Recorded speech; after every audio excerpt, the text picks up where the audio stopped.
amagambo y'Imana araryoshye. Haleluya. Amen. The word of God is sweet. Amen. Ndagira ngo bidatinze dusome ijambo I ry'Imana. want to go forward as we read the word of God. Turasoma muri Matayo igice cya 7. The book of Matthew verse chapter 7. Igice cya 7 muri Matayo. Matthew chapter 7. Umurongo wa 13 kugeza wa 14. Verse 13 to 14. Ndasaba usoma neza Kirundi bamwegereze mikoro adusomere. Amen. Once again, we're going to read the book of Matthew, verse 7, chapter 7, verse 13 to 14. Mu izina rya Yesu. Matayo ndwi ku murongo wa 13 kugeza ku murongo wa 14. Havuga ngo umutwe w'ijambo uvuga ngo irembo ripfunganye. Muca mu irembo ripfunganye kuko irembo ryagutse ni inzira y'igihamo. Ariryo bijana abantu mu mahonero. Kandi abahaca ni benshi. 14. Ariko irembo ripfunganye ni inzira ntoya nivyo bija mu bugingo, kandi abahabona ni bake. Umwami adufasha. Amen. Dusomere nanone utaricara igice cya 13 Luka igice cya 13 umurongo wa 22 kugeza wa 24. N'amagambo yuzuzanya. Luka ubutumwa bwiza uko bwanditswe na Luka igice cya 13 umurongo wa 22 kugeza 24. The book of Luke chapter 13 verse 22 to 24. Mbega abakizwa ni bake. Naho ngaho. Komeza. 22. Ari mu nzira ahita mu bisagara no mu mihana yigisha ari ku rugendo aja i Yerusalemu. 23. Umuntu aramubaza ati, mugenzi, mbega abakizwa ni bake? Nawe arababarira. 24. Ati, mushishikara guca mu irembo ripfunganye. Ndababwira yuko benshi bazogomba kuricamwo ntibabishobore. Imana idufashe. Amen. Hallelujah. Hallelujah. Amen. Uyu munsi twagiriwe amahirwe Today we have received the grace of God yo kuvuga ijambo ry'Imana turi babiri, to preach the word of God as two. kandi amagambo y'Imana aruzuzanya. And the word of God always fill into one another. Umutwe tugiye kuvugaho, So the theme we are going to converse on, inzira ijya mu ijuru that says the road to heaven irafunganye, is narrow, cyangwa or inzira ijya mu ijuru the path to heaven ntabwo yagutse, irafunganye rwose. it is small or it's narrow, it's not big. Mu magambo twumvise bwa mbere, In the first time we heard the word of God, twumvise ibyabaye kuri we heard Yosefu, what happened to Joseph. kandi And then uwo Yosefu the same Joseph, dukunze kumva ibye cyane. we love hearing his stories. Iyo tubyumva nk'inkuru, We never hear his stories like news. kumva ari ibintu biciye We bugufi, think it was something very small, humbling. kumva byoroshye. We think it's very easy. Burya kumva ibyabaye ku bandi Hearing what happened to others, ibi inkuru mbarirano. it become normal. It become a small news to you. Abanyarwanda baca umugani ndibwira There's a n'abarundi ko bawufite, there is a riddle or metaphor that says, ngo inkuru mbarirano iratuba. Amen. Murabyumva? You heard that? Inkuru wabariwe n'abandi wumva itaremereye cyane. Or when you hear a story you hear from others, it's not as heavy. Uyu Yosefu yari imfungwa. This Joseph was the prisoner. Mumbabarire, yari umuntu waguzwe kuzaba umugaragu. He was the person sold like to become a slave. Agurishijwe n'abavandimwe be. Sold by his own brothers. Noneho amaze kugurishwa, once he was sold by his own brothers, yaje gushyika mu rugo rw'abantu bameze neza bakomeye. fortunately into a house those who are good. Mu rugo rw'umugabo witwaga Potifari. A house the person called Potiphar. none ikigeragezo yabonye The trial he saw, temptation he went through. tucyumvise When kiroroshye you hear it, it sounds easy hearing it. ariko nawe cyakugeraho But cyageraho. it can happen to you, even to myself. Ibaza impunzi igeze mu rugo Ask rukomeye yourself, you go to somebody's house, aho umugore a afite powerful ijambo, home, and the woman has a word. amafaranga arahari ni And she got menshi, money. She got ibintu money. byose She birahari, has everything you yarangiza desire. akagutereta. And she tried to flirt with you. Abiki gihe avuga ati ndakize mbonye uburyo bwo Now that you gukira, say, I'm rich, I found what to be aramvugira no rich. kuri shebuja Now she's ndazamuka gonna no save kuri me. databuja ndazamuka. Because even my master will save me. Ni ikigeragezo So those gikomeye. are temptation. It's a hard temptation. Ibi birerekana ko This shows that abagiye bakurikira Imana those who follow God, iteka ryose inzira ntabwo yari yoroshye. their whole life, their path was not easy. Inzira igana mu ijuru The irafunganye. road to heaven is narrow, very small. Ubwo ifunganye irasaba So- disipurine Because it's narrow, it requires discipline. kugira ngo abantu bamenye uko bazagera mu You must ijuru. know how, in order to go to heaven, Bagomba intambara barwana kuyibaho maso. you must fight wars. Nicyo cyatumye na Daniyeli And that's what made Daniel, hariya muri cya gitabo Ah. twasomye cya Daniyeli igice In the cya book mbere of umurongo wa Daniel, 8 aho mwene data in the yatwigishije book of Daniel, we just read earlier, yafashe disipurine. Daniel men are disciplined. Waravuga ati sinzapfa kurya And he ibiryo said, I will by'umwami, not eat the food of the king. sinzapfa kwitwara uko I will nshaka, not carry myself as I wish. ibintu bidahesha Imana yanjye icyubahiro Anything that will sinzabirya. not honor God, I will not eat it. Noneho Yozefu nawe So Joseph himself, ati umwami yanyemereye said, byose, the king allowed me ubu everything, mfite ijambo muri uru rugo, but now I have a word in this house. umwami yangira icyizere, But the king have faith in me. ariko hari icyo atanyemereye. There's something he did not allow me to do. Ntabwo yanyemereye umugore we, He did not allow me to touch his wife. kandi n'Imana nizera ntibinyemerera. Even the guy that I have faith in would not allow him to touch someone else's Nguko wife. gahunda yo kujya mu ijuru umuntu agomba And that's what the disipurine. plan of Haleluya. heaven is. You require discipline. Noneho Yesu So God, Jesus igihe Christ, kimwe once upon a yari time, umuntu nk'abandi bose, he was a murabyumva, person like you, like myself. kandi yabazwaga ibibazo nk'abandi And he was bose. asked the same way as you were. Umuntu umwe aratinyuka. A man came forward. Ikiranutsi niko abanyarwanda bavuga, umuntu w'ikiranutsi w'intyoza A ushaka person with kuvuga thirst, neza who want to speak well. aramutinyuka. They came to him. Ati ese mwami abajya mu ijuru ni and said, benshi God, many go to heaven. cyangwa ni bake? The rest go to heaven. Is there many of you? Yesu abamufunguriye, But then Christ replied. abamuteye kuvuga ku kintu cyangombwa gikomeye And cyane. the Christ replied on the most important thing. Nibwo Yesu yavuze ku And byerekeranye this n'inzira Christ yo ijya mu replied regarding ijuru. the heaven or the Yaravuze path ngo heaven.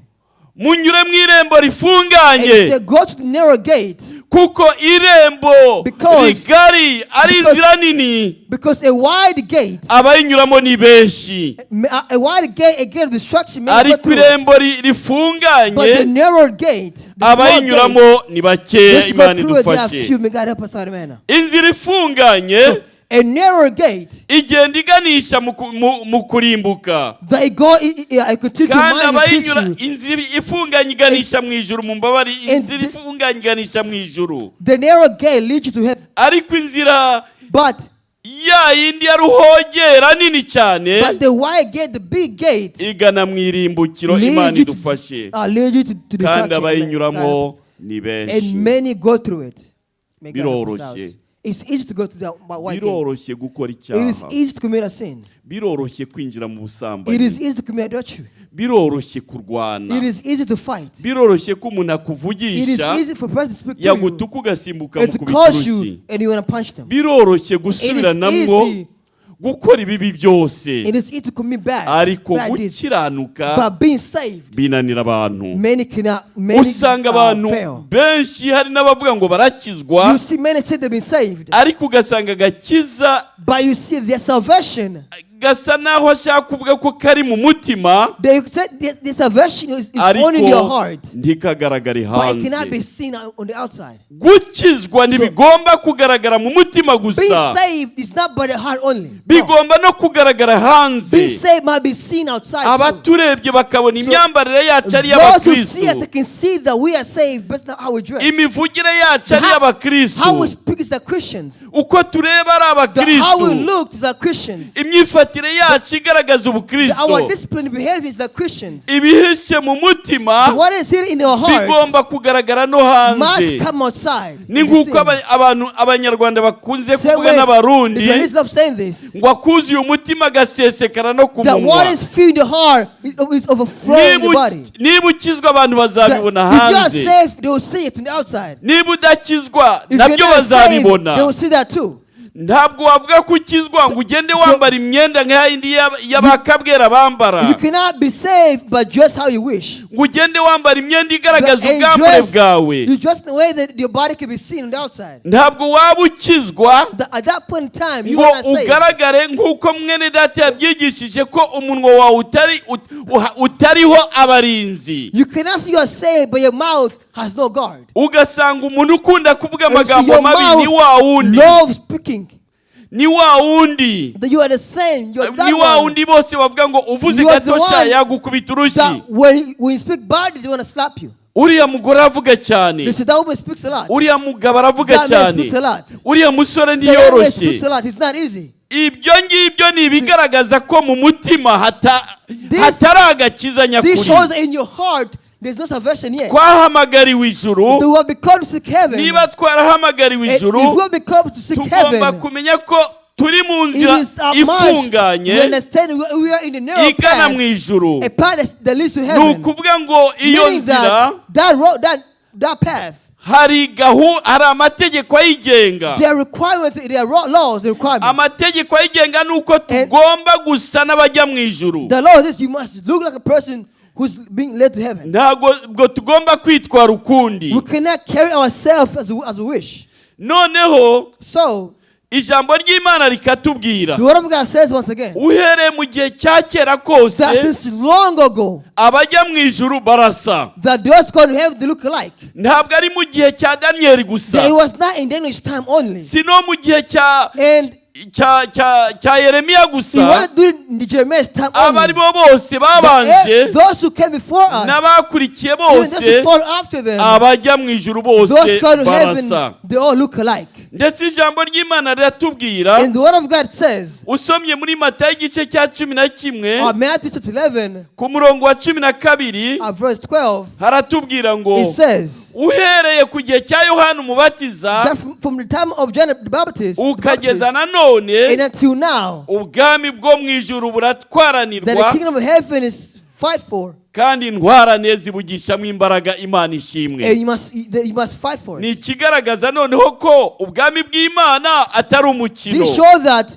the kingdom of heaven is not to play with. Iyo dusomye igitabo If you read the book cy'umugenzi, mu gitabo cy'umugenzi ni igitabo kiriho read the book of Travelers. It is a book frequent in Christian milieu. Ni igitabo umuntu w'Imana yanditse wo mu Bwongereza ahishuriwe yerekwa iby'inzira y'umukristo uko imeze igana mu ijuru. So there's a book written to show the journey of a Christian who's going to heaven, how the journey must look like, and how he or she Noneho should look like. uwo muntu w'Imana So that yeretswe iyo nzira, he was shown that path. yabonye uburyo iyo nzira iruhije. He saw how the path is very hard. Uwo mugenzi ari mu nzira agana mu ijuru, And that traveler go to heaven, yageze ahantu yabonye umusozi he muremure, saw a high mountain, a tall mountain. noneho abona ko abajya mu And he ijuru saw those going to heaven. dusa n'abazamuka We are umusozi like muremure cyane. we are like those climbed a tall mountain. Uwo muntu w'Imana nawe And that person of God, yarawuzamutse, they climbed that mountain. wari uruhije kuminuka. They were tired, they climbed that mountain. Ariko noneho hari aho yavuze But he said in the uwo journey, musozi uraruhije kuzamuka, that mountain is tiring, climbing ariko it. ngo niyo nzira nubwo But it iruhije. is the only path, although it's tiring. It's the only path. Ubukristo buraruhije, Christianity is very tiring. ariko kugira ngo tujye mu ijuru But in order to see heaven, tugomba kumvira It is a amategeko must. y'umwami wacu Yesu it is a Kristo. must to obey the Lord that just Christ created before us. Ni ukuvuga ngo tugomba Meaning that kwemera icyo It is a Imana must. itubwirira mu Yet some ijambo of God ryayo. tells us in His words.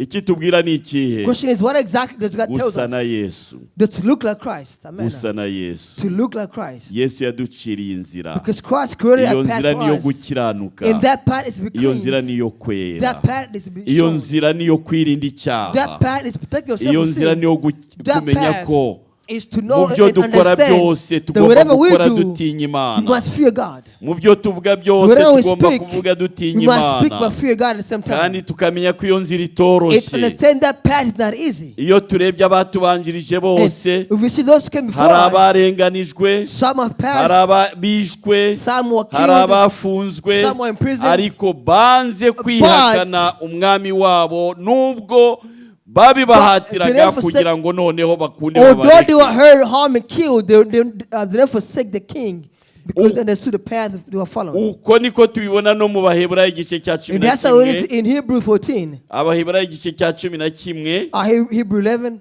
hatwereka uko byagendekeye abatubanjirije. It shows how those who came before us. Usomye mu gice cya 11 uhereye ku mirongo iheruka, Hebrews haratubwira ndetse ku murongo wa 38 verse w'icyo 38 gice, shows iyo uwo mwanditsi avuga ibyabo batubanjirije, when the author was writing of bamwe those before us, bicishijwe inkota, some were killed by swords or weapons, abandi birukanywe bambaye ubusa, and some were chased abandi out naked, banyazwe byose bafite, and some were robbed of all they abandi had, bajugunyiwe n'intare, and some were thrown in the den abandi of lions, bagiriwe nabi and ishoboka some were yose. harmed so bad. Noneho ku murongo wa 38 akavuga On ngo verse 38 said, ngo yemwe n'isi ntiyari ikwiriye ko bayibamwo, they are not worthy of the word. ngo bazereraga mu mashyamba no mu bihanamanga, They wandered in the desert, in the mountains, ngo no mu mavumo, and they lived in the caves, no mu masenga, and they lived in caves and babaga holes,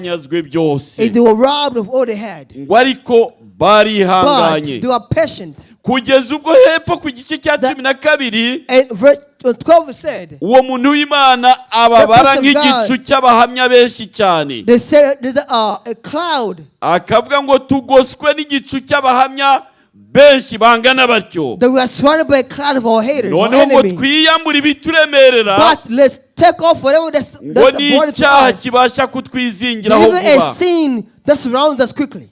Noneho ni rwo rugero twabonye And that was an example of sin for mu ourselves. ndirimbo ya 200 yo mu ndirimbo zo mu Kinyarwanda A song in Rwandese, n'Ikirundi, Kirundi, haravuga ngo that song says, baciye mu mibabaro they went through problems bazamukirayo, and they ngo crossed it. noneho umuririmbo akavuga ngo mwamudufashe duce natwe aho baciye. And some say, Hallelujah. God help us who can go through what they went through. Ndagira ngo noneho dutekereze gatoya. And I want us to think carefully. Ndagira ngo buri wese atekereze mu I want you mutima to we, think carefully in your heart. Think meze carefully nte in your heart. imbere y'Imana. How am I before God? How do I look like Mbese before iyi God? nzira koko nyirimwo, Am I on the right path? ndi mu nzira umwami Yesu asaba ko nyuramwo, Am I on the path that Christ wants me to go through? ndi muri iyi nzira Am I in that path? cyangwa se Or am I ntabwo not nyirimwo? on that path? Mbese abandi bambona ko ndi mu nzira, Do others see me like I'm on that path? ubundi mboneka nte Mana yanjye But how imbere do I yawe? look? Oh my God. Maze niba umaze kumva icyo umuhamya wawe w'imbere yakubwiye, ni ukuvuga ijwi ryo mu mutima, The one your inner self has advised you, turafata umwanya wo gusenga, then we'll take time to pray. maze dusengane, dufatanye Then we'll gusenga Imana, we'll pray together, pray to God. tugusengera, abagaragu b'Imana I'll pray for you, baragusengera, they'll pray for you. maze kugira ngo umutima wawe ubohoke So that umere your- uko Imana So ishaka. that your heart can be freed and do Ndagira what ngo God's pleased with. nsabe umuntu wumva If you feel ijwi ry'Imana rivugana n'umutima that the we, voice of God is speaking to you in your akumva heart, akeneye ko and you feel that